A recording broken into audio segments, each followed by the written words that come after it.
ได้สอนไปเช้าหกเลื่อนมาเลยมา27วันจำดีBSS 16เนาะปังสอนปริญญาตรีเข้าใหม่ปริญญาตรีสัตมาปาราสมาสกุลที่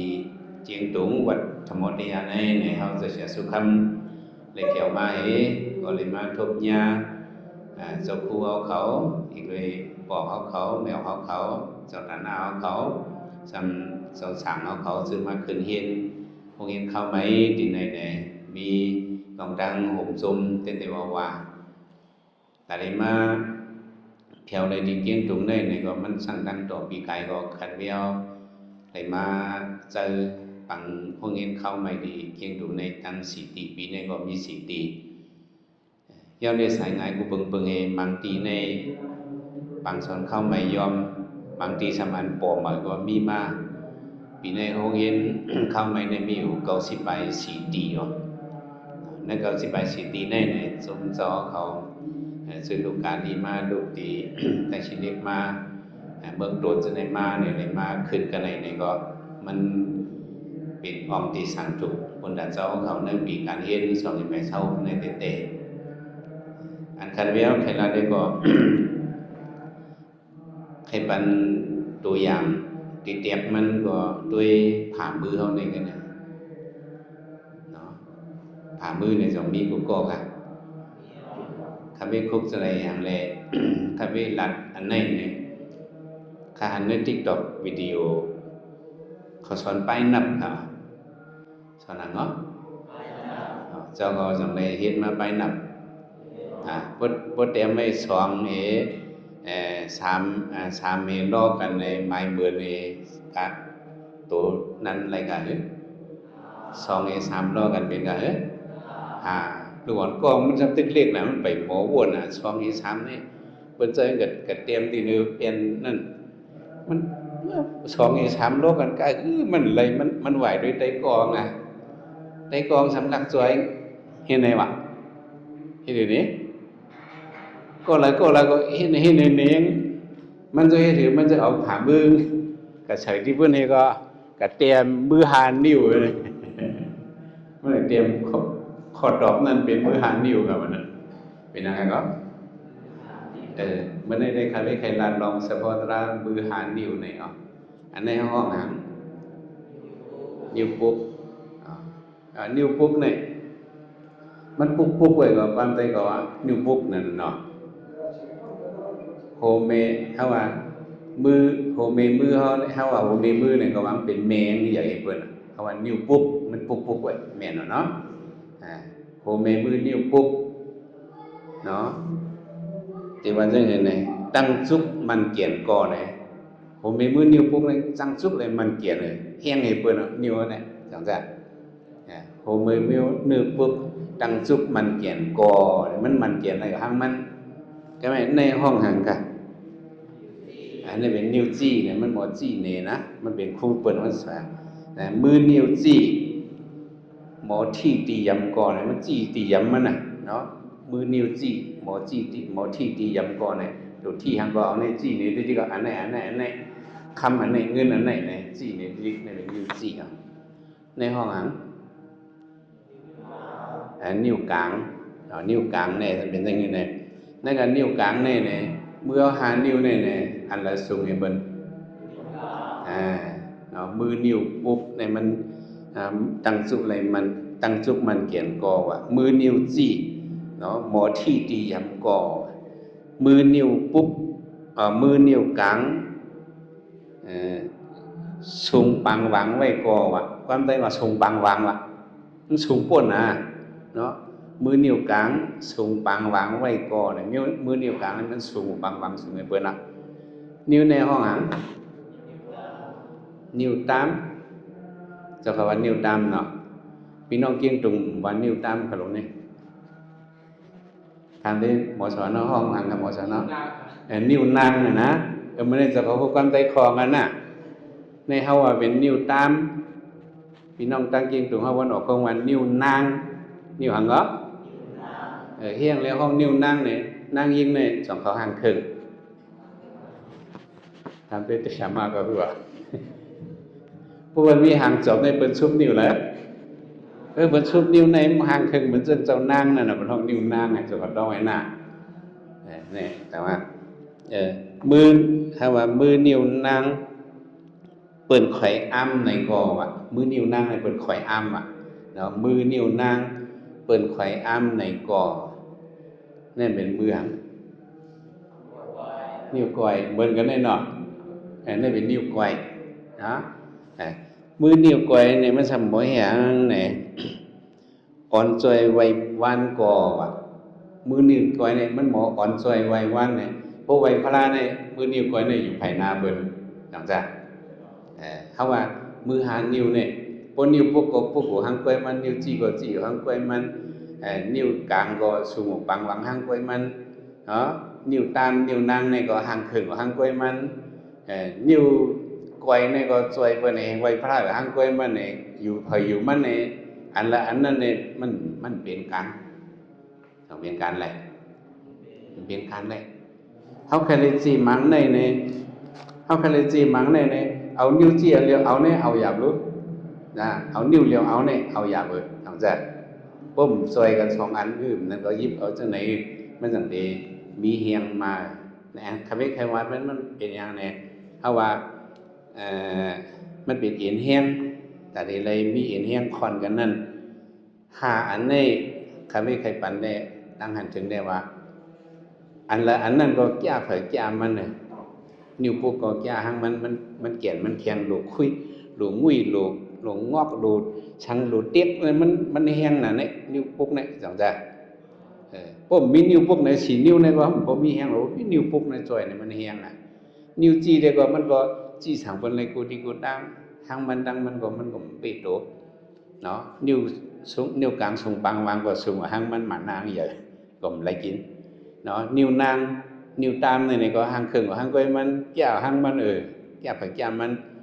นิ้วก้อยก็ซอยเบิ่นอ่อนไว้วันเสียดาก็หางผาหางมันในแก้วอยู่หางผาหางมันก้อยกะว่าเมื่อหานิ้วในมาค่อนกันรู้2ตื้อแก่มาตื้อมีแฮงมายิบสังก็มันปันสังก็เกียนจังว่าใครมาเตรียมติในพวกอันนั้นเนี่ยใครสอนเจ้าเขาว่าเนาะ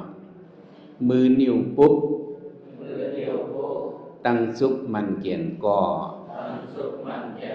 มันว่ามือนิ้วปุ๊บในตั้งสุกมันเกียนก่อมันไปเตรียมทนเนาะคือนี้ว่าจะมือนิ้วปุ๊บตั้งสุกมันเกียนก่อมือนิ้วจี้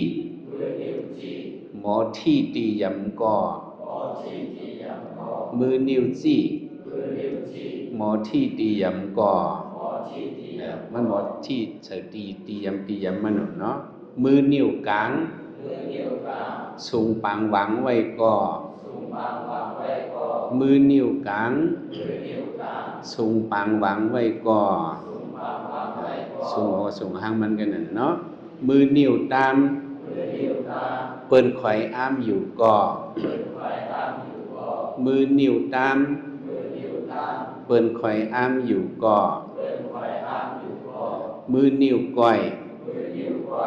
อ่อนจอยไว้วันก่อมือนิ้วก้อยอ่อนจอยไว้วันก่อปอตออ่ำห่มกันคือยิบสันสังไลปอตออ่ำห่มกันคือยิบสันสังไล2ได้ยิบหางไลมันไลนะในอันห่มกันในมันเฮ็ดสังไลเนี่ยเนาะแต่ขึ้นมีว่าจอมเนาะสังคอนกันมันเกียนเป็นตามือเขียนยาวสังคอนกันมันเกียนเป็นตามือเขียนยาวบ่มาคอนกันเนี่ยเป็นตามือเขียนหรอกก็ไม่ได้จังซั่นจ้ะในก็เหมือนนั้นนะทำไมเฮ็ดปังสอนปริยัติสัตตมปาราคงเรียนเข้าใหม่นี่ก็มันเหมือนนิ้วมือเอาหานิ้วในออกเนาะติดจ้องลงในมันเป็นเงาหักมันเป็นแห้งลงมันก็ไม่แช่เจ้าคู่เขาหมอสอนนั้นก็เหมือนจะอันมาจี้สั่งพันสันเจ้าเขานายกล้าเขาผู้ใหญ่ก้นลงเขาเจ้าตาหน้าลงเขานั้นก็เป็นอยู่ที่สูงก็ไม่ซื้อเป็นหมอจ้อย มีปีญญาตั้งสังตั้งบอกมาสวยแถมปันสัตเทเขาอันกันมาดูด้านมันเขาซ้ำพระซ่อมก็เหมือนนิ้วนางนั่นเนาะก็ไม่อันมาอ่อนโหดโทนาอันเป็นเสียเจ้าลงเขาจี้สั่งมาเขาเป็นเหมือนจะนิ้วก้อยเนี่ยอ่อนเหตุการณ์นั้นนี่แหละเขาตั้งโรงเรียนปริยัติเข้ามาอยู่เป็นบรรยุไรจะสั่งเขาอันนี้มันเหมือนจะเบื่อหานิ้วเนี่ยว่าหานิ้วเนี่ยว่าพร้อมกันบนไหนก็เขาเฮ็ดสั่งก็มันถึงดีอดฮอดดีไปเลยอ๋อแต่ว่าเขาเฮ็ดหมักมิ้วเนี่ยเฮ็ดก็เดียวก็รีอยู่ไว้กับบ่จ่วยกันเฮ็ดไหนเข้มอันจ้อเข้ามาขึ้นโรงเรียนเข้าใหม่กันในเนาะบอกว่าหังไหนยังอ่านลงได้ก็ใครจ้อเขาหมดจ่วยกันในเฮ็ดการเนาะให้เลยเป็นทีมวอร์คให้ได้เฮ็ดจ้อมกันตั้งหมู่ตั้งจุ่มให้ยังก็จ่วยกันม่วนจ่วยกันเฮ็ดเนี่ยเนาะตาดีเฮ็ดเป็นจังไหนมาเนี่ยให้พวกหมอจ่วยกันนั่นเพิ่นก็มีเกมน่ะมีกลุ่มมิวๆน่ะเกมมันได้จ่วยกันในเฮ็ดนะในบ่เป็นหลอนเฮ็ดเขาได้เพิ่นได้เล่นเกมมีจ่วยกันเฮ็ดจังไหนนั่นบอกว่าหามให้ได้เป็นทีมวอร์คให้ได้หมอจ่วยกันเฮ็ดเหมือนจังมือเอาหารอยู่ในออกอันละอันนั้นได้ก็มันเขียนว่าหางผางมันก็กับว่ามาจ่วยกันเนี่ยมันจังเป็นภาวะแห้งลงมาอันนึงนะในใครมันตั้งหันถึงอันไหนเนาะแต่ว่าเจ้าเขาเขียวมากกันในอะไรมาได้เห็นกันในนี่เจ้าเขาก็มีศูนย์เดียวปานคาเฟ่เขานั่นคาเฟ่เขาไรเห็นจังไหนลงเนาะเพราะเขาไรเห็นจังหนังเจ้าเขาไรเห็นติดอยู่ในเฮาในแขนเห็นได้อยู่ติดในเฮาในยังตึกไปแขนตึกเงียบมันเลยนะเฮาหลุดคัดเจอว่าเจ้าเขาเฮ็ดเห็นเอาติดเดียวว่านี่ก็อันกึ่งถึงไรนั้นเฮาติดไรอยู่เจ้าเขาติดไรมังยาครูสอนใหม่สังยามเนี่ยครูสอนใหม่หมอสอนใหม่อุ้ยก็ใหม่ติดไรยากันนั่นจะเนี่ยจังจ้าเขาไม่เงี้ยอุ้ยก่อกันจนเนี่ยก็เขาหลุมมืดกันกูจะกูป้าอย่ามีผัดกันกว่านั้นไรก็ย้อนไว้หมายพงกันย้อนไว้เฮงเด็กดีอยู่กันเฮียงในไว้เนี่ยเขาได้เลยขึ้นยากันจังจ้าเมื่อนังเจ้าคู่มาหลานในห้องยากันคือเขาเนี่ยจะเมื่อเฮงเก่าป่า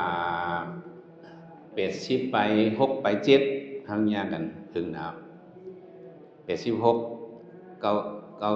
86 96 206 216 216 40 ปีอ่ะมีเนาะ40 ปีเนี่ยอย่างสักสมัยที่ห้องยากันที่หย่องสวยเป็นได้ก็บอกกันมาต่อถึงตีเลี้ยวเนี่ยเหมือนกันได้ก็คงมาปิ้งกันเด้อันนี้มันเป็นหังซึ่งในความครัววันจุ่มพอความเมื่อก่อนเฮาว่าเจ้าเขาว่าจอมินพันเฮอไว้ไหลตาหมากเขาไว้ไหลเมืองกว่าดีเลยก็ตื้นเฮอเฮิงพันเฮอไว้ไหลตาหมากเขาไว้ไหลเมืองกว่าดีเลยก็ตื้นเฮอเฮิงในเจ้าคนรู้ต้องไหมพันเฮอไว้ไหลตาเนี่ยบอกว่าเขาหลวงห้ามเฮียนไว้คือในมันได้ขี่คำนำในมันทบตั้งอยากติดตัวเขาอ่ะเพราะในลุยคำนำในสลอมตนรู้เขาคืนเขาจังโจมตายเขาหมดลุยนำก็เขาจังคำเพราะมีเฮอเขาขี่เฮอคำกว่าในตีนเขาก็ไม่ย้ำจังใจค่ะคำกว่าง่ายๆคู่เขาก็ไม่ป้านนักพันเฮอไว้ไหลตานะบอกว่าเขาดีอะไรกับพันเฮอไว้จ้องตานำจนนั้นสื่อในเป็นความสวยบอกว่าให้เขามีอุ้ยก่อหลีกูวันกูเมืองกูดีกูตังอุ้ยก่อหลีนั่นเป็นหังพอเขาทบตังหยับมาเขาย้อนตังสวยเทียมเขาได้มาสวยบรรเทาในบอกว่าพันเฮอไว้ไหลตาหมากเขาไว้ไหลเมืองนั่นสมเป็นหังแหละหมากเขาเนี่ยบอกว่าหุงเขานั่นไหนหุงเขาหางเฮียนไว้ตาเขาเลยเอาข้าวสารนี่จีไว้น้ำให้มันในมาจากไอ้หุงเจียวสุกเจียวได้กินหมากเขาไว้ไหลเมืองมาเขาดีเลยกับหุงเขาไว้หุงเมืองจนหนึ่งก่อนซื้ออันนี้บอกว่าเขาหลุมมีไต้ก็หลีเท่ากว่าเลยก็ตั้งกินตั้งเยี่ยมติวตั้งเช้าอย่าไปให้อะไรมีตั้งหยับหมากเขาไว้ไหลเมืองเอาเมืองบนก็เก่งถูกก็มีไต้ก็เขาตากิเลสก็มีเมืองปั่นก็มีเมืองตนก็มีดองกี้มีลาเชียวมีเขามีไต้ก็เขาไก่ย่าไต้ก็เขาอายุเขาเยอะมากอันนั้นเป็นหมอกเขาอันนั้นจังจ้านี่หมอกเขาคาเฟ่เนี่ย40 ปีเนี่ยพวกมาเก่งตรงนั้นมากินเพื่อพี่บอกมาเขาไว้ไหลเมืองเป็นอันไหนจังจ้าเขาบอกซะเจ้าเขามาจะเนี่ยอยู่เบื้องต้นให้ใจคิดเรียกคือการรีคือมายากอันไหนเป็นหมอกเขาเจ้าเขาอ่ะกุศลกุบ้าเนี่ยจังจ้ามาอยู่กันใน ข้าก็ต้องปั่นแม่อันหนึ่งอย่าไปโป้หมอกเขาเด็กยังค่ะในใครว่าอย่าไปพิดกันพวกพิดกันเดินไปหันกันไปเลี้ยงเขากันเนาะในหรืออะไรอันนี้เป็นเบิ่งหลงมันเขามาอยู่กันไหนในยังอ่านให้เจอเขามั่งยากันไหนให้เลยบึดกันบึดป้าคู่เขาบึดป้าบอกเขาบึดป้าแมวเขาบึดป้าหมอสอนเขาอันนี้พันเฮือไว้ไหลตาหมากเขาไว้ไหลเบิ่งกว่าดีเลยก็ตื่นเฮือในเป็นอันไหนอ๋อนะเจ้าเขามาเห็นเนี่ยสื่อว่าเห็นดีเลยหู้ในอันเดียวกันลองกับสืบติดต่อกันลองบึดลองคือกันให้เขาเอาไว้มันเพราะว่ามั่งยากันดีปังพึกฟอนปังเฮียนจังไหนซื้อสามยอดศีลเท่าอันไหนซื้อหักเปี้ยนเท่าอันไหนจะหักเปี้ยนอันไหนเนี่ยมันขดมันเจ้าเขาว่าก็ในเละอย่าไปโปะหมกเขาเหนียวป้งแตกไว้เนี่ยก็ขึ้นไม่คุบขึ้นกำเหลวนะไม่ต้องมีกันไหนนะใครไม่เคยสั่งจะไหนครับข้าวยามเอาก็จำมานะกุศลกุบ้าให้ในมีลองตั้งขึ้นเนี่ยมาใส่กุโกกนขอบใส่ถึงสุขูเขาเสียของเขากันใน